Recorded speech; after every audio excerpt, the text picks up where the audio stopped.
I'm Kelly Senier. I'm going to show you how to turn an ordinary box of frozen puff pastry into the ultimate holiday appetizer. I'm going to start by rolling out both sheets of puff pastry into a 10-inch square. Now we're going to cut this into a 10-inch circle. Here's the trick. Trace around a bowl so you get a nice even circle. Remove the scraps. And now we're going to cut a hole in the center of our wreath with a 4-inch cookie cutter. Now don't get rid of that center circle. You're going to use the back end of a piping tip to stamp out 9 circles to form our holly berries. I'm going to get rid of this center piece now and then transfer this onto my lined baking sheet. Next up, I'm going to add our basil pesto. Homemade or store-bought works great. I'm going to spread it around the center of the wreath, leaving about a 1/2 inch around the edges.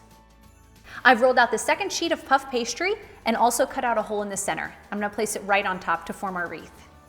Don't worry if they don't match up exactly. You can kind of push it until they line up.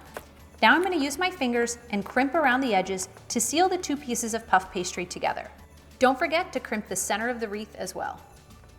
Whisk together 1 egg with a tablespoon of water to make your egg wash. This is what's going to give your wreath that golden brown color. Now I'm going to brush this atop our wreath.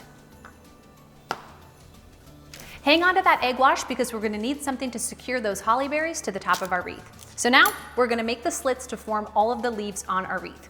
I like to use a pizza wheel because it makes for nice even cuts and we can get all around the close edges of the baking sheet. You want to aim for about 1 inch apart, making sure that you leave the pastry connected at the center of the wreath. Now it's time to twist each of the branches. So I'm going to pick up each piece of the wreath and twist it 2 or 3 times.